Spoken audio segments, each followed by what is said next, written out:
wabarakatuh. Waalaikumsalam. Grossever, majalah Gross Digital kembali mengudara, atau MGD garis miring Gross TV kembali mengudara, dan mohon maaf ada keterlambatan dalam bincang santai dengan salah satu narsum depan layar MGD ini, Kang Dr. Haji Udin Narsudin SH SPN MHum. Kenapa? Super sibuk. MP3P, Ketua DKP, MKP ya? Ketua MKP, belum lagi yang lain, akademisi. Ada, ini aja nungguin jatah wawancara aja sejam. Kita sapa dulu. Assalamualaikum Kang Udin, sehat Kang? Waalaikumsalam warahmatullahi wabarakatuh. Salam sehat semuanya. Ya. Alhamdulillah. Iya.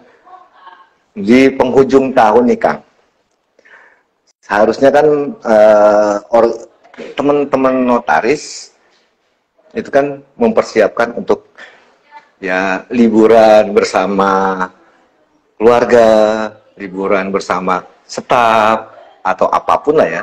Ini tiba-tiba muncul keputusan di luar Kongres yang keempat kalau menurut kacamata Gross TV itu yang keempat, yaitu kalau tidak salah poin pentingnya itu jadwal Kongres ya bulan Maret. Kalau nggak salah poin pentingnya itu. Nah, tapi sebelum ke situ Kang, kalau dari kacamata Kang Udin, Kang Bro Udin, perkembangan organisasi dari kacamata Kang Udin seperti apa sih? Sampai hari ini. Ya, baik Pak Mahfud. Boleh saya sapa dulu dong teman-teman. Rekan-rekan sekalian, salam sehat semuanya ya. Perkenalkan saya Udin. Oh, udah kenal ya? Kayak mahasiswa baru. Kenalin ya Pak Mahfud. Jadi rekan-rekan sekalian, kalau kata saya sih memang ya boleh dibilang mungkin masa sulit juga ya untuk organisasi kita ya, atau Ikatan Notaris Indonesia gitu ya.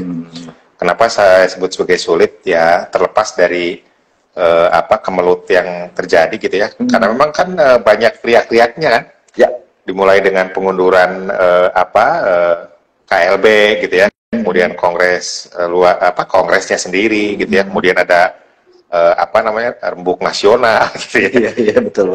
Kemudian juga sekarang diserahkan dalam tanda petik kepada Kementerian Hukum.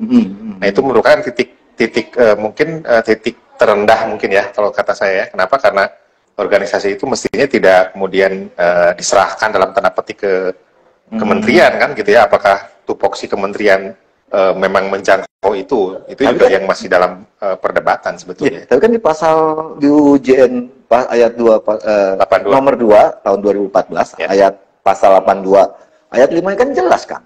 Betul, tapi kan tidak konteksnya misalkan pemilihan ketua gitu ya.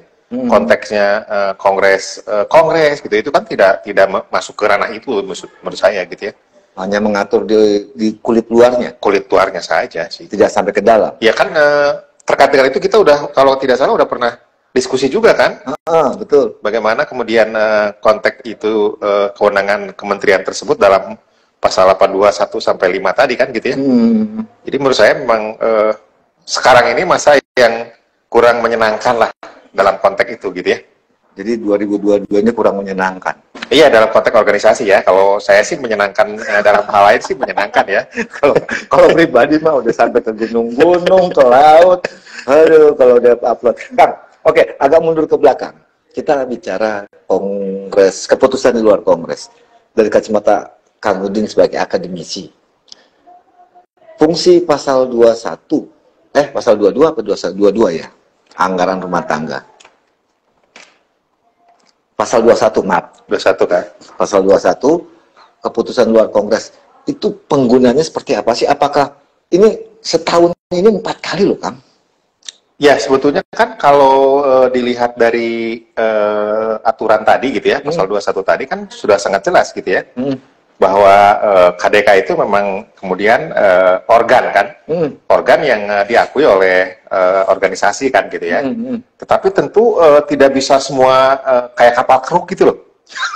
Kayak kapal kru. Kapal kru itu ambil semua gitu ya, jaring pukot harimau ya. Pukot harimau, apapun Mau dihajar. apapun bisa dilakukan. Makanya kemudian dibatasin kan.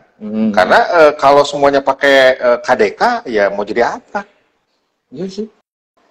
Kan harus punya parameter tersendiri, dan itu sebetulnya sudah diatur parameternya gitu ya. Hal-hal apa saja. Misalkan terkait dengan tempat kongres sudah ditentukan. Lah, masa kemudian bisa diubah dengan KDK? Itu kan menurut saya memang tidak masuk akal lah gitu ya. Nah, KDK sendiri itu sebetulnya dipergunakan dalam hal apa, Kak? Sebetulnya. Nah, regulasinya kan jelas di situ, boleh dibaca kan? Boleh. Dalam hal apa kan? Saya baca dulu boleh ya? Iya. Kongres luar biasa pasal 21. 1. Kongres luar biasa adalah kongres yang diselenggarakan setiap waktu apabila dianggap perlu dan atau mendesak di luar kongres.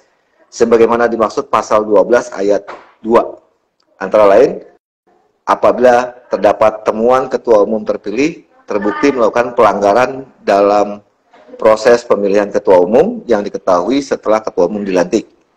Poin 2-nya, apabila surat pernyataan sebagaimana dimaksud pasal 16 ayat 9 tidak terpenuhi, nanti kita baca pasal 16 ayat 9, atau dijalankan. Kemudian poin ketiganya, merubah anggaran dasar, kode etik yang rancangan perubahannya dipersiapkan oleh pengurus pusat dan harus dikirim kepada anggota sekurang-kurangnya 2 bulan sebelum dilaksanakannya kongres luar biasa. Sorry, ini kongres luar biasa. KDK dibacanya. Oh, sini deh, pasal 22, ya. KDK. Salah jadinya. Kongres, keputusan di luar kongres, pasal 22. Maaf, Bro Seper, karena terlalu semangat saya jadi salah baca. Dipersamakan dengan keputusan kongres adalah keputusan yang diambil di luar kongres dengan syarat-syarat sebagai berikut. Nah, itu syaratnya, parameternya. A. Pengurus pusat mempersiapkan rencana keputusan tersebut untuk selanjutnya dikirim dengan surat tercatat atau kurir atau surat elektronik kepada seluruh anggota biasa dari notaris aktif, perkumpulan melalui pengurus wilayah, pengurus daerah, disertai pertimbangan penjelasan seperlunya. Maksudnya. 2. B. Pengurus wilayah atau pengurus daerah mengumpulkan hasil keputusan para anggota biasa dari notaris aktif dalam waktu 1 bulan setelah menerima rencana keputusan pengurus pusat dengan surat tercatat, dengan kurir atau surat elektronik. Jika anggota dalam waktu 1 bulan, maka keputusan dianggap setuju oleh para anggota perkumpulan berada di Pengwil dan Pengda. 3. Keputusan KDK sah jika disetujui lebih dari 1/2 bagian dari seluruh jumlah anggota biasa dari notaris aktif perkumpulan. D. PP harus menyampaikan keputusan KDK tersebut kepada seluruh anggota dari notaris aktif perkumpulan melalui Pengwil dan Pengda dalam waktu 1 bulan setelah jawaban dari seluruh Pengwil diterima. Jika rencana keputusan di luar kongres tidak disetujui, maka harus diberitahukan kepada seluruh anggota biasa dan notaris aktif perkumpulan melalui Pengwil dan Pengda. Jadi barometernya apa kan? Parameternya kan KDK ya. KDK itu sesuatu yang kemudian dirumuskan dalam konteks bukan hal-hal yang kan itu disebutkan tadi di dalam isi pasalnya disamakan kan gitu ya, dipersamakan.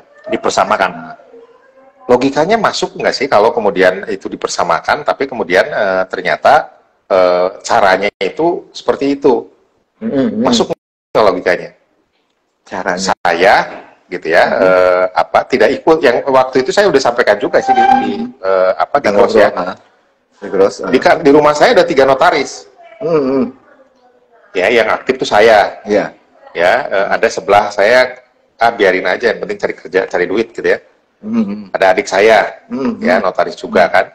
Nah, kalau kemudian KDK yang satu sampein, yang 2 nggak sampein gitu ya, itu masuk akal nggak? Adil nggak? Ya nggak adil dong. Ya nggak adil dong. Nah, apalagi kalau kemudian dihubungkan dengan konteks keputusan Kongres misalkan.